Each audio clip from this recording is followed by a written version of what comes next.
रूस यूक्रेन युद्ध को देखकर आपको यही लग रहा होगा कि अमेरिका और नेटो देशों के हथियार के दम पर ही यूक्रेन अभी तक रूस को टक्कर दे रहा है। यह चर्चा होती भी है कई बार, लेकिन यूक्रेन रूस के सामने अभी तक टिका हुआ है तो उसके पीछे एक बड़ी वजह दुनिया का दूसरा सबसे बड़ा अमीर आदमी भी है, वही अपना ट्विटर वाला भाई एलन मस्क।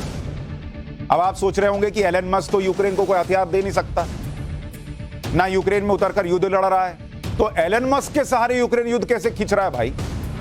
इसके लिए आपको यूक्रेन के हालात समझने होंगे। यूक्रेन में बिजली ठप है, आपको पता है वहां बिजली कई जगहों पर नहीं है, अंधेरे में है, पावर प्लांट बंद है, इंटरनेट और कम्युनिकेशन सिस्टम तक रूस में के हमले में बर्बाद हो चुके हैं। फिर भी यूक्रेन के जो राष्ट्रपति हैं ज़ेलेंस्की, वो हर तीसरे दिन अपना एक वीडियो सोशल मीडिया पर डालते हैं ना। आपने कभी सोचा कि कैसे डाल रहा है ये आदमी? जब वहां बिजली नहीं है, वहां इंटरनेट चलाने के लिए चीजें नहीं है, तो कैसे डाल रहा है ये आदमी? यूक्रेन की सेना रूस के सैनिकों पर हमले और टैंक बर्बाद करने वाले वीडियो भी सोशल मीडिया पर पोस्ट करती है। इनको पता कैसे चलता है, ये कम्युनिकेट कैसे करते हैं? कभी सोचा आपने? बगैर इंटरनेट के आखिर ये कैसे मुमकिन हो रहा है?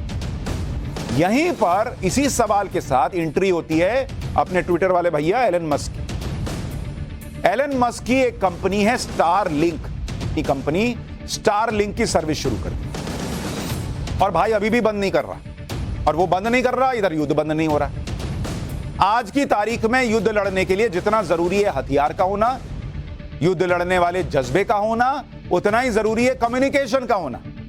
आप खुद सोचिए ना भाई कि जिस देश को युद्ध लड़ना है और उसके पास अपने लोगों से, सैनिकों से कम्युनिकेट करने का कोई माध्यम ही नहीं होगा, दूसरे देश के बारे में जानने के लिए कोई जरिया नहीं होगा, वो खाक युद्ध लड़ेगा क्या? यही हाल यूक्रेन का हो जाता अगर उसको ट्विटर वाले भैया एलन मस्क ने स्टारलिंक का इंटरनेट न दिया होता। इस इंटरनेट ने कैसे यूक्रेन की मदद की, थोड़ा सा इसको समझिए।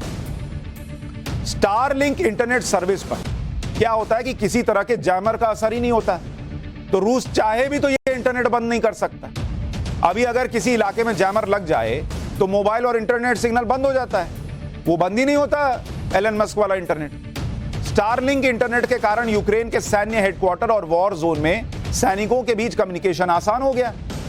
यूक्रेन के सैनिक ड्रोन अटैक के लिए स्टारलिंक इंटरनेट का ही इस्तेमाल कर रहे हैं। पिछले साल क्रीमिया के स्वेस्तोपोल में रूस पर अटैक में स्टारलिंक इंटरनेट का ही इस्तेमाल हुआ था।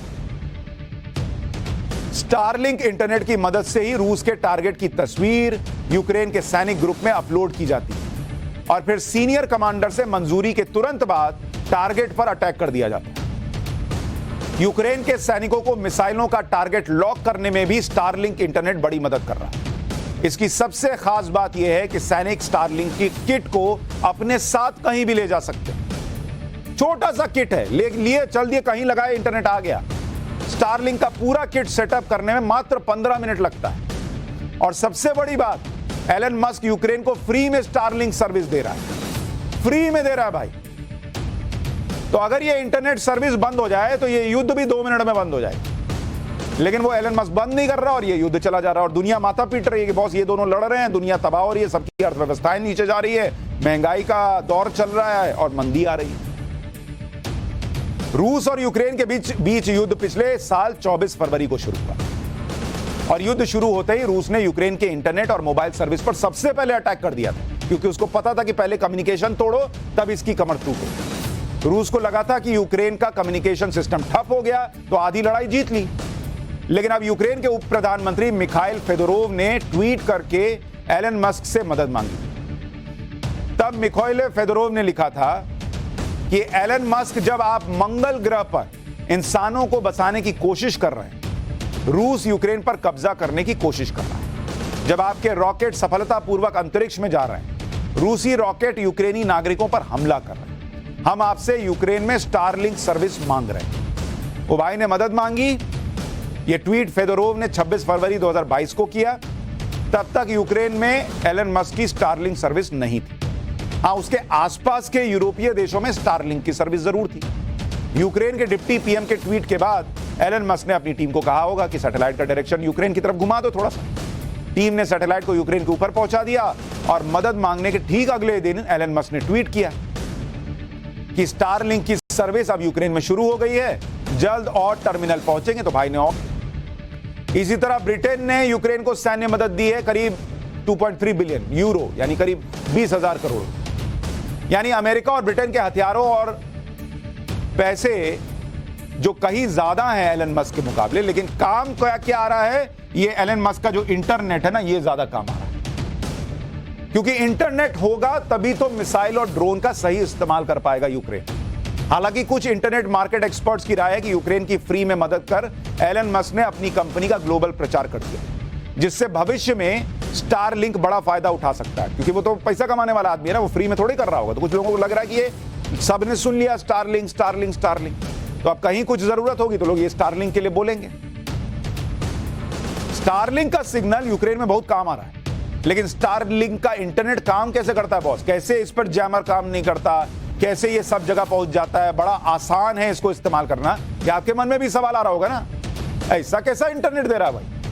हमारे यहाँ एयरटेल जियो का इंटरनेट कम है क्या कि स्टारलिंक जो है उसकी चर्चा हो रही है? देखिए, एलन मस्क अपनी जो कंपनी है स्पेस एक्स, उसके रॉकेट से स्टारलिंक के सैटेलाइट अंतरिक्ष में Mbps तक है, जो अब हमारे यहाँ 5G वाले दावा कर रहे हैं कि इतना हम देंगे। सैटेलाइट से इंटरनेट सर्विस के कारण पहाड़ हो, जंगल हो, समंदर हो, कहीं हो, छतरी खोले इंटरनेट ले लिए, वो वाला हिसाब। आपको जगह ही नहीं देखनी है। ऐसे मोबाइल हमारे यहाँ क्या करते हैं, हमें कई बार ऐसे मोबाइल लेके घूमते, कहाँ इंटरनेट आ रहा है, वहां कुछ नहीं, छतरी लगाए, मोबाइल का नेटवर्क खींच लिया। स्टारलिंक के इंटरनेट के लिए बहुत ज्यादा इंफ्रास्ट्रक्चर की जरूरत नहीं पड़ती, क्योंकि इसके लिए किसी तरह का तार नहीं ले जाना पड़ता। बस स्टारलिंक का डिश लगाए, देख रहे हैं, छोटा सा डिश लगाइए, उसे सैटेलाइट की दिशा में रूट कीजिए, फिर इंटरनेट शुरू। जैसे हमारे यहाँ नहीं, शुरू में जब दूरदर्शन आता था तो हम छतरी घुमाते थे कि थोड़ा घुमाओ साफ आया, वैसे ऐसे ऐसे घुमाइए इंटरनेट आ जाएगा। स्टारलिंक की जो डिश है वो कुछ डीटीएच की छतरी की तरह है, लेकिन वो डीटीएच से बिल्कुल अलग है। डीटीएच का डिश गोल होता है, लेकिन स्टारलिंक का डिश आयताकार होता है। डीटीएच के डिश में सिर्फ सैटेलाइट से सिग्नल रिसीव कर सकते हैं, लेकिन स्टारलिंक के डिश से सैटेलाइट से सिग्नल रिसीव भी कर सकते हैं और भेज भी सकते हैं। यानी इसका डिश 2 वे कम्युनिकेशन करता है। इंटरनेट के लिए अपलोडिंग और डाउनलोडिंग दोनों जरूरी है, जो इस डिश से हो सकती है, आपके घर वाली छतरी से नहीं होती। अब उसको मत घुमा दीजिएगा आप कि हम देखें जरा एलन मस्क वाला पकड़ लें इंटरनेट, वो नहीं पकड़ेगा। स्टारलिंक इंटरनेट सर्विस की शुरुआत साल 2019 में हुई। तब एलन मस्क की कंपनी ने पहली बार सैटेलाइट को अंतरिक्ष में भेजा। आज 3 साल बाद यूक्रेन युद्ध में एक बड़ी दुविधा बन गया है, क्योंकि इसी की वजह से युद्ध चलता जा रहा है, चलता जा रहा है, चलता जा रहा है, और अर्थव्यवस्थाएं रुकती जा रही हैं, रुकती जा रही हैं, रुकती जा रही हैं। रूस यूक्रेन युद्ध जब तक बंद होगा तब तक यूक्रेन का कबाड़ हो चुका होगा, और कबाड़ और बंजर को सोना बनाने का फॉर्मूला हर किसी के पास नहीं है। कबाड़ और बंजर को सोना बनाने का फॉर्मूला पीएम मोदी के पास है। यह फॉर्मूला क्या है, इस चैप्टर में देखिए।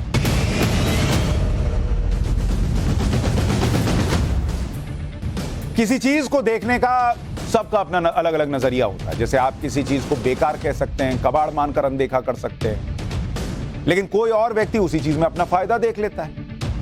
इसे ही विजन का फर्क कहते हैं। ऐसे लोगों को विजनरी कहा जाता है, और जब आपके हाथ में पूरे देश की कमान हो तो आपका विजनरी होना देश के लिए बड़ा फायदेमंद हो सकता है। नरेंद्र मोदी भी ऐसा ही विजन रखते हैं, और वो किसी प्रोजेक्ट के प्रपोजल को या किसी जमीन को बेकार मानकर अनदेखा नहीं कर देते, कह रहे यहां क्या होगा, ये तो बेकार है। वो अपने विजन से नई संभावनाएं तलाशते हैं, क्योंकि जहां मौके हैं, जहां संभावनाएं, वहां तो कोई भी कर दे। जहां नहीं है वहां करोगे बॉस, तभी तो आपकी चुनौती, जो आप चुनौती लेते हैं कि हम ये करके दिखाएंगे, वो देश की चुनौतियां कम कर देते हैं। वो सोचते हैं कि ऐसा क्या करें कि ऐसा कुछ हो जाए कि बदलाव आ जाए, और उस सेक्टर पर होमवर्क करते हैं जिसमें भारत ने अभी तक काम तक ढंग से या तो नहीं किया या किया ही नहीं, जिसमें असीम संभावनाएं हो सकती हैं। आज हम प्रधानमंत्री मोदी के इसी विजन की बात कर रहे हैं, और इसकी वजह है बात करने की। रिवर क्रूज के जरिए दुनिया की सबसे लंबी यात्रा की शुरुआत होने जा रही है। सबसे लंबी यात्रा रिवर क्रूज के जरिए। जरा सुनिए यात्रा कैसे होगी। यह क्रूज वाराणसी से लेकर असम के डिब्रूगढ़ तक 3200 किलोमीटर का सफर तय करेगा, और यात्रा के दौरान क्रूज बांग्लादेश से भी होकर गुजरेगा, 27 छोटी और मुख्य नदियों से गुजरेगा, भारत के 5 राज्यों से होकर जाएगा। इसमें यूपी भी है, बिहार भी है, बंगाल भी है, असम भी है, झारखंड भी है। भारत के साथ बांग्लादेश के सफर को 51 दिन में कवर करेगा। अब वैसे हिंदू मान्यता में 51 बड़ा शुभ होता है अंक। अब वो इत्तेफाकन आया, कैसे आया, लेकिन 51 दिन में ये यात्रा कवर हो जाएगी। अच्छा, इस दौरान ये 50 से ज्यादा पर्यटन स्थलों पर रुकेगा, जिसमें वर्ल्ड हेरिटेज साइट्स भी होंगी, नेशनल पार्क भी होंगे, घाट भी शामिल। मतलब ये नहीं कि आप बोट में बैठ गए और घूमे ही जा रहे हैं, नदी में चले ही जा रहे हैं। इसमें आप घूमेंगे, नदी में घूमेंगे, 5 राज्यों से गुजरेंगे, बांग्लादेश से गुजरेंगे, अच्छी अच्छी चीजें देखेंगे। पूरा भयंकर पर्यटन है बॉस, झमाझम मजा दे देने वाला। क्रूज पर यात्रा के दौरान आप पटना, साहिबगंज, कोलकाता, ढाका, गुवाहाटी शहर भी घूम सकते हैं। हर जगह थोड़ा थोड़ा स्टॉपेज रहेगा। एमवी गंगा विलास क्रूज में स्विट्जरलैंड के भी 32 टूरिस्ट वाराणसी से डिब्रूगढ़ की यात्रा करेंगे। 1 मार्च 2023 को असम के डिब्रूगढ़ ये पहुंच जाएगा। गंगा पर चलने वाले रिवर क्रूज से भारत को 2 फायदे होंगे। पहला तो भारत में रिवर टूरिज्म को बढ़ावा मिलेगा। अच्छा, ये रिवर टूरिज्म बढ़ना कितना इंपॉर्टेंट है ये अभी आगे बताऊं। दूसरा, क्रूज की यात्रा के दौरान विदेशी पर्यटक भारत की सांस्कृतिक विरासत को भी देख पाएंगे, क्योंकि क्रूज की शुरुआत ही गंगा आरती से हो रही है, तो पहले तो गंगा आरती दिखेगी। फिर यात्रा के दौरान प्रसिद्ध बौद्ध तीर्थ स्थल सारनाथ को कवर किया जाएगा, तो वो देखने को मिलेगा। पर्यटकों को गुवाहाटी से 40 किलोमीटर दूर स्थित मायोंग गांव भी ले जाया जाएगा। यह गांव तंत्र मंत्र और काले जादू के लिए मशहूर है। दावा है कि मायोंग का इतिहास महाभारत काल से जुड़ा हुआ है। यात्रा के दौरान पर्यटकों को दुनिया के सबसे बड़े नदी द्वीप माजुली भी ले जाया जाएगा। ब्रह्मपुत्र नदी पर बना माजुली द्वीप देखने में बहुत खूबसूरत। असम की जनजातियों की अनोखी संस्कृति की झलक भी यहां देखने को मिलती है। यात्रा के दौरान बिहार स्कूल ऑफ योगा और विक्रमशिला यूनिवर्सिटी को भी कवर किया जाएगा।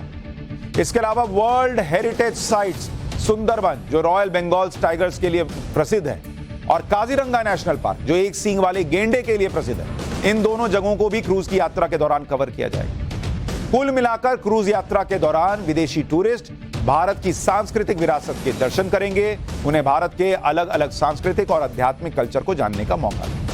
अच्छा, ऐसा नहीं है कि सिर्फ विदेशी टूरिस्ट करेंगे, आप और हम भी जा सकते हैं। सुन के ये मत सोचिएगा कि भाई वो लगता है सिर्फ विदेशियों के लिए, सबके लिए। लेकिन चूंकि विदेशी टूरिस्ट का थोड़ा ज्यादा ध्यान रहता है, वो भी देखेंगे, और हमारे यहां भी बहुत लोगों ने नहीं देखा है, वो भी देखेंगे। एमवी गंगा विलास क्रूज भारत में रिवर टूरिज्म के नए रास्ते खोलेगा। यह भारत को दुनिया के रिवर क्रूज मैप के नक्शे पर स्थापित कर देगा। अच्छा, इतना ही नहीं, शुरू वाराणसी से हो रहा है, तो वाराणसी में वैसे ही काशी विश्वनाथ बनने के बाद इतने लोगों की संख्या बढ़ गई थी, अब जिनको क्रूज पे जाना है वो भी आएंगे, तो वाराणसी आने की एक और वजह मिल गई। ग्लोबल रिवर क्रूज मार्केट पिछले कुछ सालों में 5% बढ़ा है, और साल 2027 तक कुल क्रूज मार्केट जो है, इसकी हिस्सेदारी 37% तक हो सकती है कुल क्रूज मार्केट में। दुनिया के 60% रिवर क्रूज पर अभी यूरोप का दबदबा है। भारत में फिलहाल 8 रिवर क्रूज जहाज ऑपरेशनल हैं, जो कोलकाता से वाराणसी के बीच चलते हैं। लेकिन ये दुनिया में सबसे लंबी यात्रा तय करने वाला रिवर क्रूज होगा, और इतना बड़ा मार्केट जो बनता जा रहा है, वो कैसे भारत के भी काम आ सके, ये नरेंद्र मोदी जी ने दिमाग लगाया। ये रिवर क्रूज लग्जरी सुविधाओं से लैस, 5 स्टार होटल की सुविधाओं से लैस क्रूज में 18 स्वीट है। क्रूज जहाज पर एक शानदार रेस्टोरेंट है। अच्छा, स्पा है। अब आप इतना लंबा सफर कर रहे हैं, थक जाएंगे, जाइए स्पा ले लीजिए। सन डेक है, धूप में बैठिए, ठंडी ठंडी हवा चल रही है, मजा लीजिए। मेन डेक पर इसके 40 सीट वाला रेस्टोरेंट भी है, जो देख रहे हैं आप। इसमें कॉन्टिनेंटल और भारतीय व्यंजनों के साथ कुछ बुफे काउंटर होंगे। ऊपरी डेक की आउटडोर सिटिंग में रियल टीक स्टीमर चेयर्स और कॉफी टेबल के साथ एक बार शामिल है। शावर वाला बाथरूम है, फ्रेंच बालकनी है, एलईडी टीवी है। वो टीवी पे आप पाठशाला देख सकते हैं भाई, घूमते घूमते। तिजोरी है, स्मोक अलार्म है, लाइव वेस्ट स्प्रिंकलर, सब कुछ है। आग वाग लग जाए तो उसका भी इंतजाम। क्रूज को साल 2020 में लॉन्च होना था, लेकिन कोरोना महामारी के चलते देरी हो गई। भाई कोई था ही नहीं, टूरिस्ट लॉन्च करके क्या कर लेते तब। इस क्रूज पर यात्रा करने के लिए ये भी तो लगेगा, दिमाग में आ रहा होगा ये कितना लगेगा बॉस, हम जा पाएंगे कि नहीं जा पाएंगे। तो इसमें यात्रा करनी है तो उसका हिसाब बताता हूं। ये जो क्रूज यात्रा का खर्च, ये कितना बैठ रहा है बॉस? एक रात का खर्च है 25,000 रुपए, 25,000 रुपीज, 25,000 रुपए। तो सस्ता तो नहीं है बॉस, लेकिन मजा भी देगा, तो थोड़ा मजा के लिए कष्ट तो लेना पड़ेगा। अच्छा, जो स्वीट्स है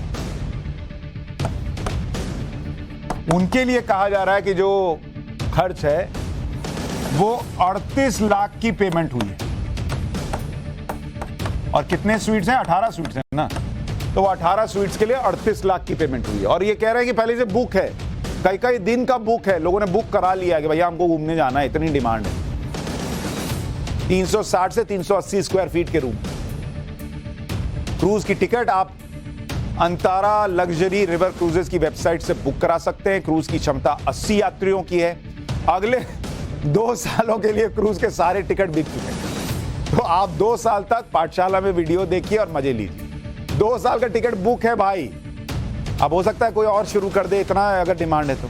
पूरे साल में क्रूज जहाज 4 बार यात्रा करेगी, तो इधर 2 साल तो आप भूल जाइए। फिर भी एक बार ट्राई कर लीजिए, हो सकता है किसी ने कैंसिल कराया। यह प्रधानमंत्री मोदी का ही विजन है कि जहां वाराणसी में गंगा नदी पर पहले छोटी बड़ी नाव चलती थी, अब वहां लंबी यात्रा वाले क्रूज चल रहे हैं। प्रधानमंत्री मोदी को पता है कि भारत वो देश है जहां सैकड़ों छोटी बड़ी नदियां हैं। उनका इस्तेमाल अर्थव्यवस्था को मजबूत करने के साथ साथ टूरिज्म को बढ़ाने में किया जा सकता है। इसी विजन को ध्यान में रखते हुए साल 2014 के बाद से ही नरेंद्र मोदी सरकार ने इस दिशा में काम शुरू किया, और इसका इंपैक्ट यह हुआ कि साल 2017 से फरवरी 2022 के बीच राष्ट्रीय जलमार्ग से कार्गो मूवमेंट 2.5 गुना बढ़ गई। जलमार्ग के जरिए ट्रांसपोर्ट 2009 से 2014 के बीच ग्रोथ रेट 1.5% की थी। 2020-21 में ग्रोथ रेट 13.5% हो गई बॉस। भारत में जलमार्ग के जरिए ट्रांसपोर्ट में बहुत संभावनाएं हैं, और ट्रांसपोर्ट का यह जरिया सस्ता भी है। फ्यूल भी बचता है, पर्यावरण भी बचता है, और नरेंद्र मोदी इस बात को अच्छी तरह से समझते हैं। अगर मालवाहक जहाज से प्रति टन प्रति किलोमीटर 32 से 36 ग्राम कार्बन डाइऑक्साइड निकलता है, रोड ट्रांसपोर्ट से प्रति टन प्रति किलोमीटर 51 से 91 ग्राम कार्बन डाइऑक्साइड का उत्सर्जन होता है। देख रहे हैं अंतर कितना है। और कॉस्ट की बात कर लीजिए, जलमार्ग से प्रति टन प्रति किलोमीटर का खर्च है 25 से 30 पैसा, और सड़क के रास्ते ले जाइएगा तो प्रति टन प्रति किलोमीटर का खर्च 1.5 रुपया बैठता है। रेल से भी ले जाइएगा तो 1 रुपया देना पड़ता है, और पानी से ले जाइएगा तो 25 से 30। तो जाएंगे पानी से तो पैसा पानी की तरह नहीं बहेगा। आप ये जानकर हैरान रह जाएंगे कि भारत में जो कुल सामान एक जगह से दूसरी जगह पहुंचाया जाता है, उसमें जलमार्ग से हिस्सेदारी सिर्फ 0.1% है, जबकि अमेरिका में कितनी आपको पता है? 21%। सोचिए अभी हम कितने पीछे हैं। लेकिन ये समझने के लिए भी कि कितनी संभावनाएं हैं टूरिज्म के लिहाज से भी और देश की अर्थव्यवस्था के लिहाज से भी, एक कोई नरेंद्र मोदी लगता है जो आए सोचे कि अरे भैया ये तो हमारे पास एसेट है, इसका इस्तेमाल कर। आपको प्रधानमंत्री के विजन का एक और उदाहरण देता हूं। वाराणसी में गंगा घाट के उस पार बालू के रेत पर टेंट सिटी बसाई गई है। यह टेंट सिटी अस्थायी है, जहां टूरिस्ट आकर गंगा किनारे वक्त बिताते हैं। यह टेंट सिटी गंगा के बालू पर किसी 5 स्टार होटल जैसी। यहां वो सब सुविधाएं हैं जो किसी 5 स्टार होटल में होती है। योगा सेंटर है, कॉन्फ्रेंस हॉल है, स्विमिंग पूल है, सब है बॉस। अच्छा, स्विमिंग पूल में नहीं जाना, गंगा जी में कूद जाइए, सस्ता। तस्वीर देखिए टेंट के अंदर की। यहाँ हर तरह की सुविधा है, बेहद आरामदायक किंग साइज बेड लगे हुए हैं, एसी है, गीजर है, टीवी की सुविधा है। उस टीवी में भी पाठशाला ही देखना है, और बोट वाले में भी पाठशाला देखना है, ये वाले में भी पाठशाला देखना। ये सब कुछ टेंट वाले रूम में। रूम के बाहर निकलिएगा तो बैठने के लिए सोफा लगा हुआ है, जहां से आप गंगा की लहरों को देखते हुए आराम फरमाइए। गंगा स्नान कर लीजिए, गंगा आरती देखिए, गंगा आरती में शामिल हो जाइए। अब ऐसा तो है नहीं कि वो रेत वहां अभी अभी आई है, सालों से थी, लेकिन आइडिया अभी अभी आया जब नरेंद्र मोदी आए। अब नरेंद्र मोदी के विजन को समझने के लिए आपको और 2 तस्वीर दिखाता हूं, कैसे जिधर लोगों का दिमाग नहीं जाता उधर ये करके काम आगे बढ़ जाते हैं। अभी आपने टेंट सिटी देखी, वहां पहले कुछ भी नहीं था। देखिए वो तस्वीर दिखा रहा हूं वाराणसी। एक तरफ झमाझम टेंट सिटी देख रहे हैं, दूसरी तरफ कुछ नहीं, बंजर। ये इलाका एकदम सुनसान रहता था, सिर्फ बालू बालू, कोई आता जाता भी नहीं था। आज की तस्वीरें ये हैं कि यहाँ टेंट सिटी बसा दी गई है। जो पर्यटक यहाँ आएंगे उन्हें वाराणसी की संस्कृति के भी दर्शन होते हैं। नरेंद्र मोदी बेकार और बंजर समझी जाने वाली चीजों को चमका देते हैं। जो कहावत है ना कि मिट्टी से सोना बना देना, वो कहावत कह रहा था कि मिट्टी से सोना कैसे बनाते हैं। ये हम सिर्फ वाराणसी में गंगा में टेंट सिटी बसाने की वजह से नहीं कह रहे, या क्रूज चल रहा है उसलिए नहीं कह रहे। कई उदाहरण है भाई। दुनिया की सबसे ऊंची मूर्ति कहां है? गुजरात के केवड़िया में statue of unity, Sardar Patel की मूर्ति। साल 2018 में स्टैच्यू ऑफ यूनिटी के उद्घाटन से पहले केवड़िया कभी टूरिस्ट डेस्टिनेशन था ही नहीं। वहां पास में सिर्फ सरदार सरोवर डैम था और आसपास सिर्फ पहाड़ी इलाका था जहां खेती तक नहीं होती। 2018 से पहले तक केवड़िया सिर्फ गुजरात का एक छोटा सा ब्लॉक था। तस्वीर देखिए, पहले की तस्वीर दिखा रहा हूं, आज की तस्वीर दिखा रहा हूं। पहले क्या हालात थे, आज क्या स्थिति। ढंग की सड़क तक नहीं थी, रेलवे कनेक्टिविटी तो नहीं थी एक जमाने में। लेकिन इस बेकार सी जमीन जो कईयों को लगती होगी, उसमें नरेंद्र मोदी ने देश में सबसे बड़े टूरिस्ट प्लेस को एक तरीके से विजुअलाइज किया और बना दिया। अब हालत यह है कि केवड़िया में स्टैच्यू ऑफ यूनिटी के अलावा विश्व वन है, एकता नर्सरी है, आरोग्य वन है, चिल्ड्रंस पार्क है, न्यूट्रिशन पार्क है, जंगल सफारी है, बटरफ्लाई गार्डन है। 21 प्रोजेक्ट चल रहे हैं जहां सैलानी घूम सकते हैं। केवड़िया में नर्मदा नदी, रिवर राफ्टिंग और वाटर स्पोर्ट्स का भी मजा ले सकते हैं। होटल खुल गए वहां पर, लोग आ रहे हैं। 50 लाख से ज्यादा टूरिस्ट जो है वो 2018 से 2022 के बीच आ चुके। सोचिए, वो जगह कभी वीरान हुआ करती थी, वहां 50 लाख टूरिस्ट आ गए सिर्फ एक सोच से जो नरेंद्र मोदी ने लगा दिया। लोग कहते हैं अरे इतना पैसा लगा दिया मूर्ति बनाने।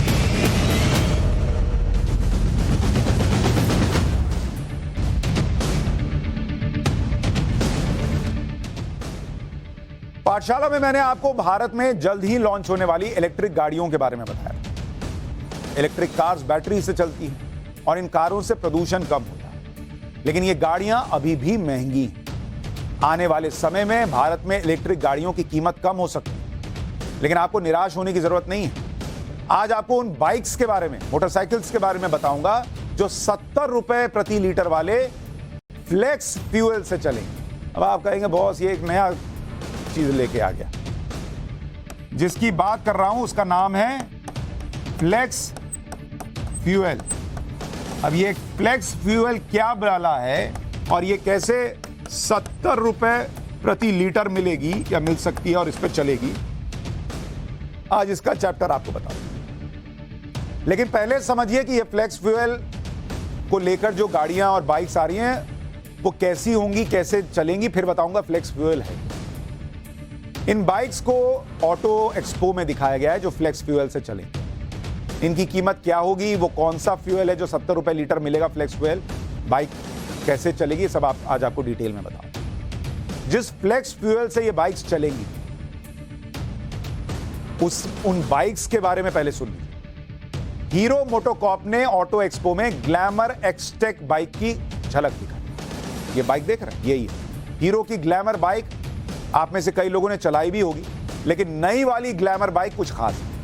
इस बाइक में 124 सीसी का इंजन लगा हुआ है और यह बाइक फ्लेक्स फ्यूल से चलने में सक्षम है। फिर वो कह रहा हूं फ्लेक्स फ्यूल क्या है आगे बताऊंगा, पहले समझिए बाइक के बारे में। इसे चलाने के लिए जो फ्यूल लगेगा वो 70 रुपए के लीटर के आसपास मिलेगा, जिससे 50 किलोमीटर प्रति लीटर का माइलेज भी आएगा। इस बाइक की कीमत 91,000 रुपए के करीब।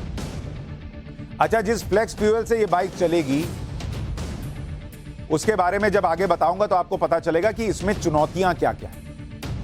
अगली बाइक जो ऑटो एक्सपो में दिखाई गई वो है टीवीएस अपाचे आरटीआर 164V।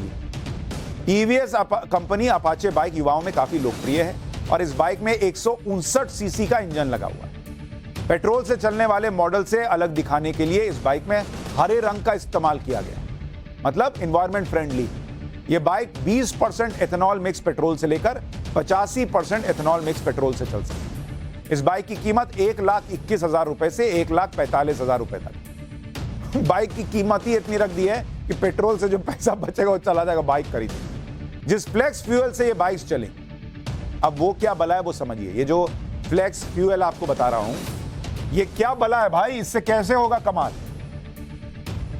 ये फ्लेक्स फ्यूल ऐसा फ्यूल होता है जिसमें एथेनॉल मिला होता है, मतलब एथेनॉल मिक्स होता है तेल में, पेट्रोल में।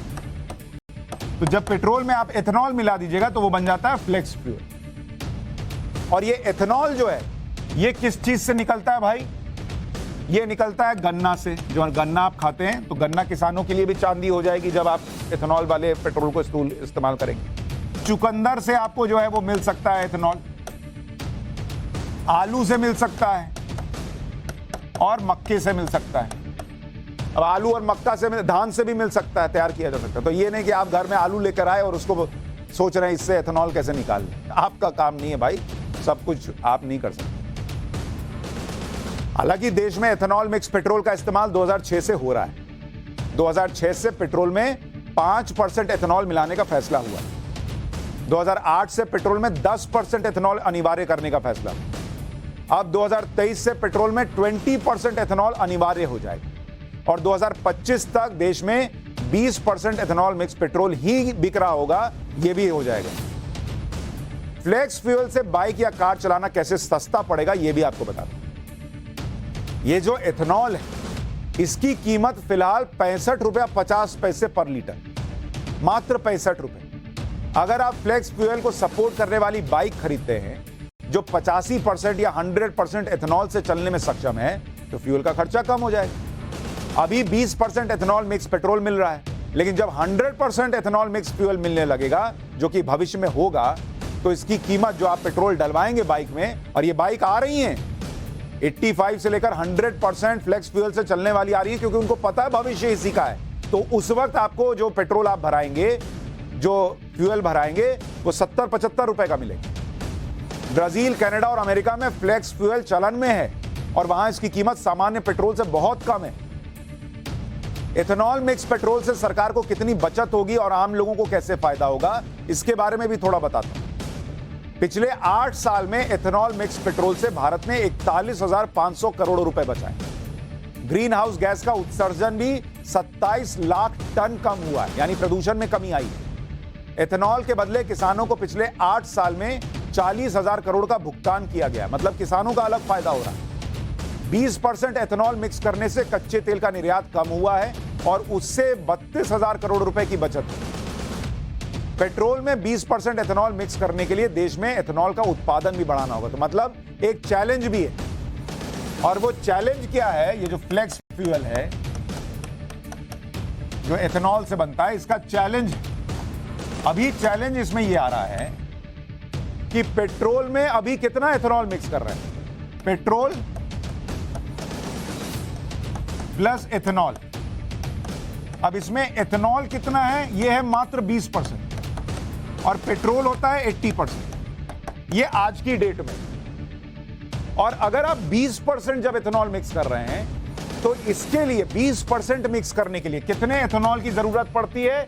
1000 करोड़ लीटर एथेनॉल की जरूरत पड़ती है ताकि आप 80% पेट्रोल में 20% एथेनॉल मिलाएं। इसके लिए 1000 करोड़ लीटर एथेनॉल लगता है। चैलेंज ये है कि 2022 में 2022 में देश में जो एथेनॉल का उत्पादन किया गया वो था 947 करोड़ लीटर, यानी जो हमारा टारगेट है 1000 लीटर उससे 53 करोड़ लीटर कम। अब अनुमान यह है कि 2023 जब आएगा, खत्म होते होते एथेनॉल का उत्पादन जो है वो 1250 करोड़ लीटर हो जाएगा एथेनॉल का।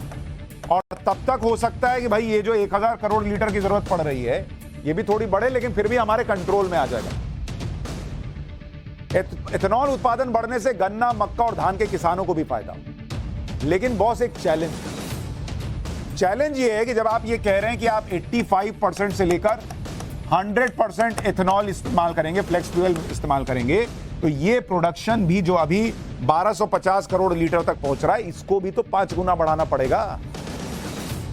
एथेनॉल मिक्स पेट्रोल से सभी को फायदा होगा, लेकिन इसके साथ ही चैलेंजेस हैं स्टोरेज और उसके डिस्ट्रीब्यूशन को लेकर, जिसे दूर किया जाना है। अगर कोई गाड़ी 100% एथेनॉल से चल सकती है तो उसे एथेनॉल कैसे मिलेगा, इसका खाका तैयार करना है। इसके अलावा गन्ना और मक्का किसान से फसल खरीदने से लेकर एथेनॉल प्रोडक्शन तक के प्रोसेस को तैयार करना होगा।